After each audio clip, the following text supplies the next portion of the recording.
This is an exciting day for the city of Cincinnati, Bengals legends, Who Dey Nation, and fans everywhere. We are here to officially announce the Bengals Ring of Honor. The Ring of Honor represents excellence, innovation, and the best of the best. This exclusive group will include former players, coaches, and individuals who played a significant role in our franchise's history. 4 people will make up the inaugural class, and we are here to celebrate the first 2 inductees, Pro Football Hall of Famers Paul Brown and Anthony Munoz. We could not have asked for 2 better representatives of our team, our city, and the sport of football. With that, I am happy to answer any of your questions. Elizabeth, first of all, congratulations on the Ring of Honor, but talk about the idea and the concept. Was this something that was on the drawing board prior to your arrival, or did you come into this and say, I think we need to enhance our legacy by doing this? So the Bengals do have a great history of honoring our former players in different ways, like banners and the 50th anniversary. We have explored a Ring of Honor in the past. And when I came in, I knew how much our fans wanted a Ring of Honor. And in speaking with my family and others in the organization, I helped, I would say, tease out a key roadblock that was always just a struggle for really taking that step and creating a proper Ring of Honor with names on a facade in the bowl. And that really was that it's just a name.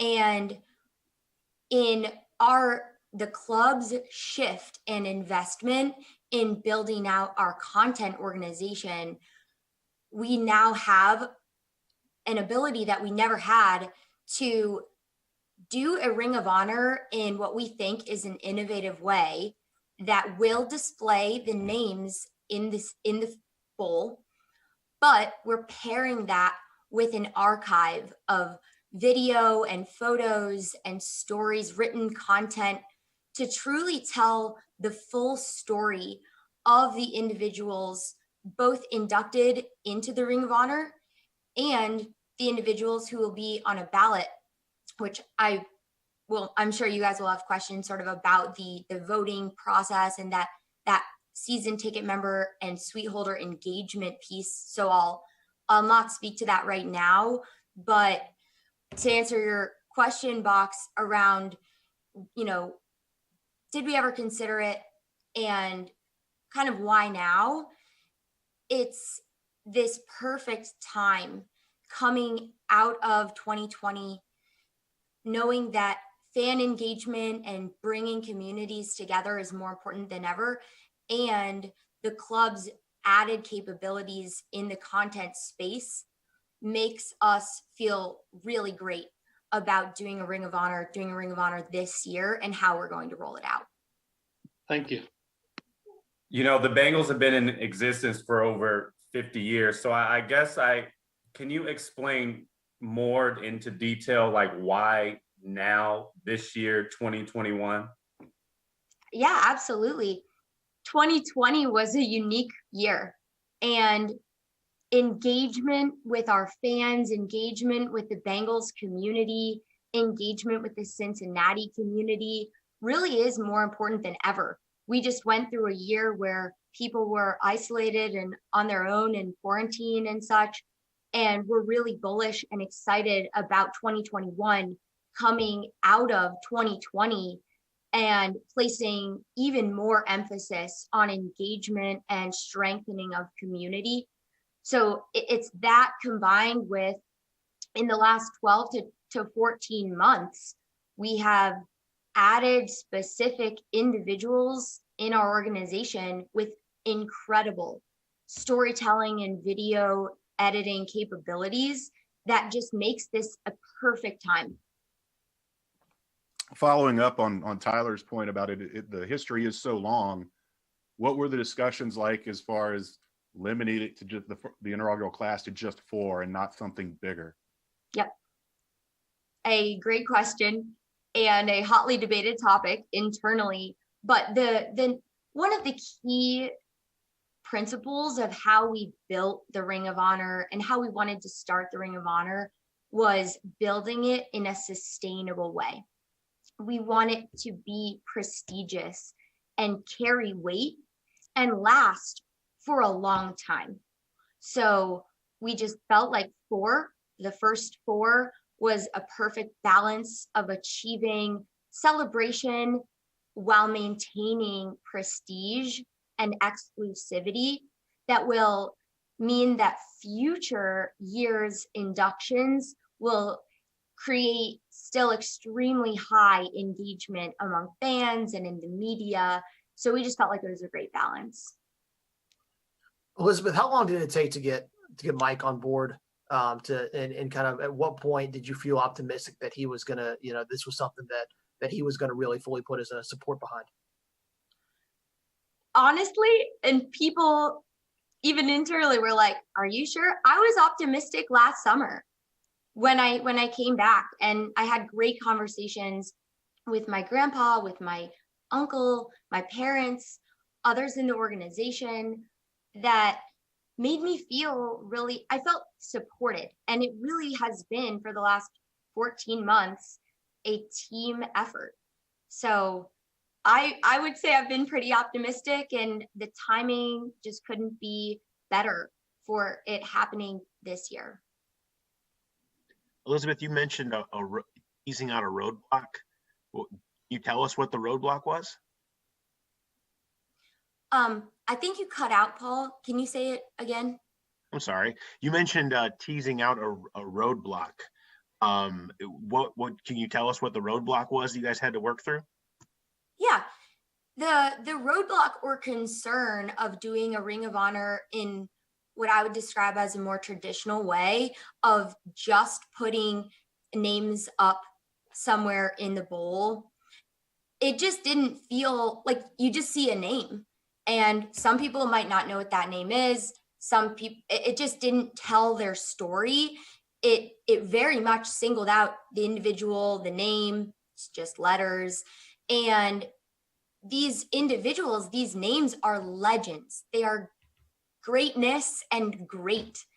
And it was really important for my grandpa specifically to see their face and see them playing and having the ability, even more than just a static picture, even a static picture kind of felt too limiting to shine a light on all of the great things that these individuals did on the field, in the classroom, in the community. So that roadblock was doing the individuals justice and celebrating them in a way that felt big enough for them. You mentioned fans are going to play a part in this. What is the criteria you want fans to use when they're voting for who the last 2 members will be? So we haven't touched on this, so I'm going to go into a little bit of an explanation just of the how fans and season ticket members, suite holders will participate. So fans in general, we used the voting, media and voting from the 50th anniversary as one of the criteria as we evaluated and created the ballot. From here, we'll unveil a ballot, which is a set of individuals the organization unanimously feels are worthy of induction to the Ring of Honor. And from there, suite holders and season ticket members will get to vote, and they can use whatever criteria they want. It's really meant to bring season ticket members and suite holders who've been along with us for so long, give them an opportunity. Everyone's going to have different criteria, so we hope that them having a vote and having a voice in this process is fun for them, and they get to choose their criteria, and we will just simply tally the votes because we believe all of the individuals on the ballot are worthy of getting in. to get on the ballot, the player has to be retired, though, I assume? It doesn't have to be retired X number of years, just has to be a retired player? Yes. Elizabeth, it seems like a lot of the things that y'all are doing, you know, in terms of kind of the work you're doing, the new jerseys that are being, you know, going to be unveiled before the start of the season. It seems like a lot of the initiatives right now are trying to re-engage the fan base. And even before COVID, we saw what the attendance numbers were. Why has it been so important right now at this point in the juncture for y'all to maybe re-engage the fan base, and how kind of fervent have those conversations been over the last 14 months? I would honestly say fan engagement is, you know, a top 3. I never want to say number 1 because then you guys will be like winning, but it is a critical priority for us. And, you know, I think it's always been a critical priority. We're just exploring new ways to tap into the engagement that our fans want. You feel it, you see it. There's this pent up demand for engagement. And it's amazing because now more than ever, with content, with social media, our app, digital channels, on top of games, we have many tools in our toolbox to engage with them. I personally feel the desire from the fans. I want to tap into that and give the fans the engagement that they want. And hopefully, you know, fans are understanding that the engagement and content that you're seeing on our digital channels, we're going to funnel all of that into the game day experience as well, because we want to engage and create a unique, exciting atmosphere at our games as well. 2 more minutes. Elizabeth, Where do you I've think got a you- multi-pronged question for you. First, if a season, is it 1 vote per season ticket holder, or if they have 8 tickets, do they get 8 votes? And then secondly, do you know the average age of your season ticket holders and or the average length of time they've had season tickets? Got it. So to answer your first half of the question, the voting is, I'm kind of excited about this. The voting is based on season ticket members' tenure. So it's 1 vote per account. There was I didn't want it to get too complex, but for our season ticket members who have been with us since the beginning, their vote counts as 54 because they've been with us for 54 years. And somebody who signs up for season tickets this year for the first time, they still get a vote. It counts for 1. It doesn't have anything to do with their seats, but it has something to do with their tenure. And I hope that shows our season ticket holders and suite holders how much we genuinely value and appreciate your loyalty to us. Your second part of your question, Jay, can you repeat it? Sorry. Yeah, I was just wondering, do you know the average age of your season ticket holders and the average tenure number of years they've had tickets? This is a statistic I should know, but I don't want to say the wrong thing. You know, so I'm not even going to give you an answer, but I would say in the 15 to 20 year range.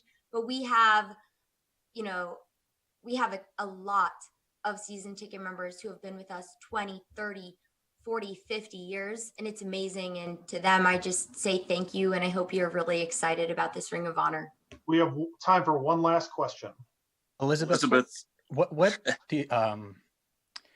do you think you have such a good feel for the fan base and the temperature of the fan base? What has given you that to bring to the organization and help make the changes that you have over the past few months? I think it's because I grew up a fan, genuinely. I grew up and went to every single one of our games for all of my childhood. I went to all the games in the 90s. I went to all the games in the 2000s. When I was working in consulting and in private equity, I would fly home for home games. And I've had just the great fortune of being able to come to our games. And I really feel like I'm a fan at heart.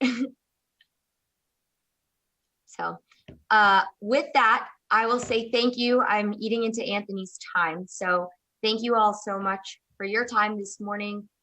And with that, I'm very excited to turn it over to one of our inaugural inductees and the greatest left tackle in the game, Anthony Munoz. Thanks, guys.